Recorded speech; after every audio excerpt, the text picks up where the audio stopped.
Hello everyone, it's Deacon082 and welcome back to Pokemon LeafGreen Randomizer, the Aftergame. This is episode 8 and we're here in the Rocket Warehouse. In the last episode we defeated everybody up to the final room. Looks like something's going on back here. That's quite enough of you playing the hero kid, spreading lies about how Team Rocket has disbanded. It's such an obvious attempt to cause confusion in our ranks. Fortunately, we're not so ignorant to fall for the lies of a child. And now I'll show you how scary an angry adult can be. This is one of the main Rocket admins that is also in Heart Gold and Soul Silver in the Johto games. Like I mentioned in the last episode, this is likely the rogue group that popped up that started all the activity that happened in the Gen 2 games. Which is an interesting lead-in because, well, actually on some of the computers back here, it actually does say stuff about their plans that would later happen in the Johto games, like making Pokemon evolve, which is how they caused the Magikarp to evolve into the Gyarados at the Lake of Rage.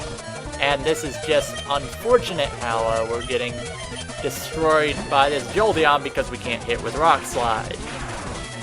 I don't know why I used Rock Slide over Dig. I was not thinking. I forgot that I actually taught Dig. So we'll just use Fluff here and we get paralyzed again. Interesting how I say, now I'm not going to jinx it now, but interesting how I say that when I stop this being a Nuzlocke, we're not going to have any more deaths. Because seriously, nothing has died in this whole time, but now we're gonna heal. Ricardo almost died. That's probably the closest anyone's came in this run. But this Jolteon and Thunder, with Thunder's high chance of paralysis, and Rock Slide's pretty decent chance of missing. How did that survive? Damn, well, he's got Hyper Potions too, so this is a long, difficult battle because of Jolteon's probable Volt Absorb. We can't even try using Thunder to paralyze it. Finally, the strongest Pokemon that Team Rocket has in the game. Level 55 Pidgey. Because Pidgey, the stolen Pokemon that they stole in the very first route of the game from some random trainer they've kept so long. Now he actually sees that we have Giovanni's badge, which is how he knows that Team Rocket really has disbanded, because apparently Team Rocket would disband if somebody defeated him. I will find Giovanni and I will resurrect Team Rocket. I will. Until then, farewell. And now they're gone for good. This is what we can actually see. Magnetic waves on Pokemon evolution.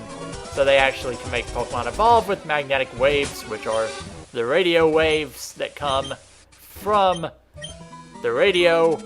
That's why they took over the radio tower. So I guess you could say their plan worked, but didn't really work too well. Now back in the back here, this is the scientist that tried to sell the Sapphire for money, and apparently since Team Rocket's gone, he couldn't do it. Now, I see why this scientist was so strong, because he has an Entei on his side. Did he really need the money from selling the Sapphire? He could have just sold that Entei if he really needed money, because that girl was offering quite large sums of money. He also has a Spoink. Spoink's a rarity in Kanto. I haven't seen a Spoink in Kanto before. Lediba. Well, Lediba's just an awesome Pokemon. I can see why anyone would want one of those, because they're just so powerful. And I'm not even lying with that. Next up, a Donphan. I suppose we'll conserve Rock Slides, because it would take 2 to kill it anyway. And finally, a Slowpoke. So, yeah, Scientist Gideon, not very difficult. Probably should have sold that Sapphire and bought some better Pokemon instead. Okay, so finally we get the Sapphire and he actually leaves. Now we're basically done with all the Team Rocket stuff and all the Sevi Island stuff, because we now have the Ruby and the Sapphire. And now that we have these, we can fly back to 5 Island. And we can take the boat all the way back to 1 Island. I'm gonna heal up first, even though We can heal up there because we're going in the Pokemon Center anyway. I just do what I do. Okay, now back to one island. All the way back here, and we should be able to go see Celio. Bring him the Sapphire. And that should complete this, thing. I forget exactly what it's called, the network machine. So, the whole point of this was so that Fire Red and Leaf Green can link up with the Hoenn games. Like, literally you can't even link with them until now. Which kinda sucks. But now, if we wanted to, we could trade with the Hoenn games. You have to do all of that just before you can do it. Which, kinda defeats the purpose, but, yeah, so that looks like all for the islands. But there's still 7 Island, which we haven't touched yet. Now 7 Island, the Quest Island of Infinity. All the islands actually have different names besides the numbers, but I've never felt the need to know them or anything. 7 Island, we have Trainer Tower, we have a canyon entrance, we have Sea Vault Canyon, and we have Tanobi Ruins and the Tanobi Chambers. I suppose we'll head south first, actually. Because we went north first last time. So these islands were made in 7 days. They weren't named that way because there are 7 of them. Okay, oh, this is the house with the door that you can't get into. There's a slight breeze blowing around the box because there's something behind it, something coming from outside. Now, there was always the mystery behind what was behind there. But the truth is, there isn't really anything behind there. Okay, so, this is a tutor, and he can teach Poison Powder. Not really useful because there's Toxic, but then again, we can't really get Toxic in this. So, here we go, Aroma Lady with a Sunkern, so they're bringing out the best of the best here. Sunkern tried to hit us with Endeavor, and that would have done a ton of damage because Endeavor and Sunkern's really, really, really low HP and everything. Lileep is next. We've seen so many Lileeps in this run. But there we go, that'll do it. Liz will grow to 62. And the actual reason behind why I was holding off going to the north first was because I kind of wanted to get my team on equal levels. But, oh wait, this is Psychic Rodette with a Milotic. And the equal levels is important, because if Trainer Tower is anything like what I think it is, then it's going to be a challenge for 3 Pokemon like some of the Battle Tower stuff, but I could be completely wrong on that. Thank you for making the rain, so Thunder can hit now. Yeah. Good job, Milotic. Yeah, you don't want to put any status on Milotic either, because its stuff will go through the roof. Its defenses, I mean, because of Marvel Scale. I don't know what's a better ability, really. Marvel Scale or Multi-Scale? Marvel Scale, probably. Of course, you have to have a status to do that, but with Marvel Scale, you can literally just use Rest, and then they can't touch you for a few turns because your defenses are so high. Multi-Scale means that if you're at full health or close, if you're above half damage, above half health, moves do a lot less damage. We have a Moltres here, and this Moltres should go down with Hydro Pump. There we go. That's good. Okay, so what Pokemon can we get for Trainer Tower as we surf up towards it? Hopefully something good. Trainer Tower Pokemon is Psyduck, and we already have one, so I'm not going to bother. But here we are, at Trainer Tower, rising to the challenge. Alright. Oh, well, I was talking to you, and then I walked away. Gasp, gasp. These stairs, they're tougher than any battle. Oh my god, the stairs. I don't even know how you could do it. How you could even walk up those stairs. Of course, you do seem kind of fat. Okay, so there's a shop here. You can buy all kinds of items. I think we'll actually sell some stuff because we have a ton of items that are just eating up space, like Big Pearl. It's like stuff you can only sell. Stardust.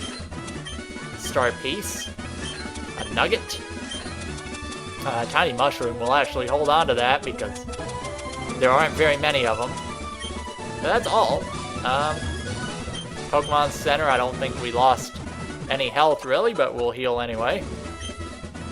Okay, so Trainer Tower, it looks like it's just like Trainer Hill.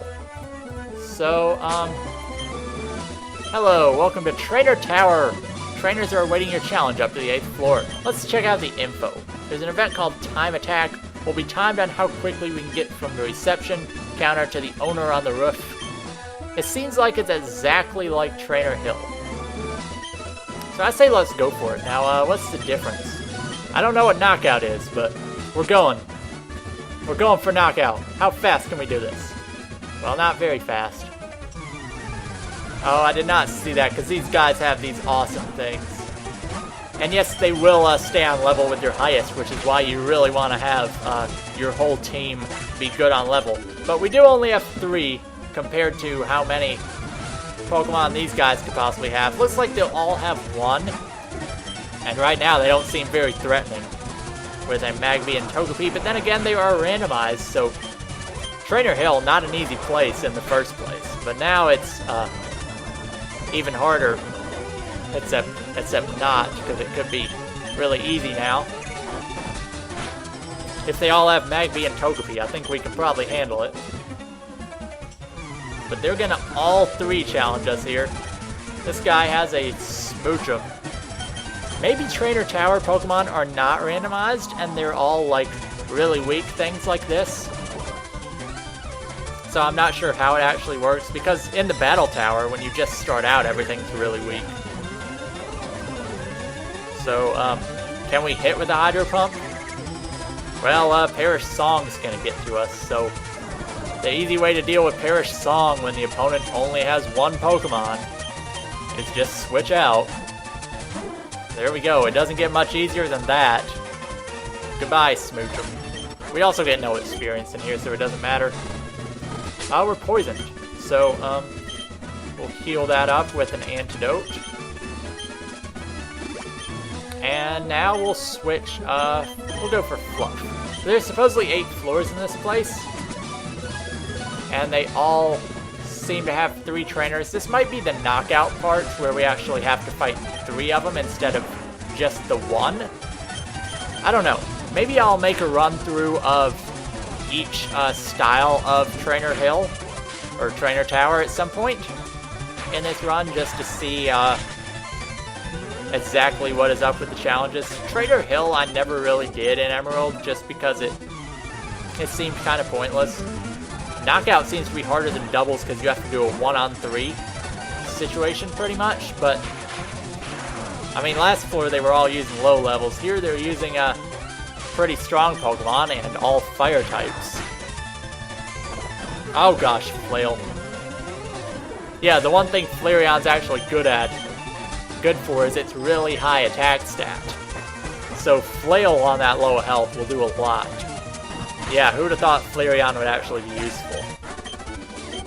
Alright, so the third one we have to take out.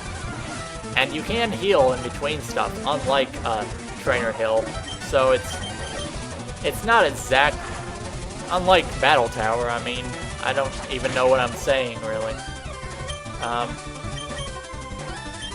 Yeah, this is going to take a while, because we don't have Fluff alive, and I have no revives, even if I were to use any of them. So, looks like we gotta do this with Ricardo, and Ricardo can't really do anything. So, Dig. Might as well. Wait, Dig's not very effective. No, it's normal. Oh boy, Cut. Come on, Cut. Dang it, well, critical hit. Okay, go Francis! Francis, you got this. Wing attack. Wait, are we actually gonna win? Francis, you rock! That's how you do it. Okay, so, yeah, Trainer Tower, this is not a serious run of Trainer Tower at all, because I'm not even reviving the rest of my team, obviously. Okay, so we have Daryl. What can Daryl do that would be useful? nothing, so let's use Encore. Well, that's nice, Miltank. We couldn't even lock it in using something. Alright, how about Index? Index used Teleport. Well, not even giving us a chance here. This is one strong Miltank. Quick Attack. Well, Trainer Tower. Didn't work too well. We put in a tremendous effort, but we can come back and try again. What were the other styles? There was Mixed. I don't know what Mixed is. Let's try it out. Let's try Mixed. So Mixed, it seems like... Okay, so single, there would be one trainer on a floor. Double, there would be two trainers on a floor in a double battle. And knockout are 3 on a floor. So Mixed seems like it gives you a mix of those, making it potentially harder, potentially easier, depending on what you get. So, well, we're not gonna win this one either, it seems. I guess we'll try to get this out. Maybe we can do as much damage as possible. Please don't kill with Psychic. Dang it. Oh boy, come on, Francis. Francis, use Quick Attack. Alright, Francis. You put up a good fight. Man, a Starmie ripping through my entire team. Starmie's a good Pokemon and all, but that's a bit embarrassing. Yeah, we'll maybe do more Trainer Tower at some other point, but we're not really fit to beat it right now. Maybe once we get a full team of 6, we'll try it out. So, that'll be all for this episode of Pokemon LeafGreen Randomizer. We didn't fare so well at the Trainer Tower, but in the next episode we're going to finish up 7 Island, and that'll finish up all the 7 Islands for us, and then I guess we'll be headed back to get ready for the Elite Four rematches. So, see you guys next time.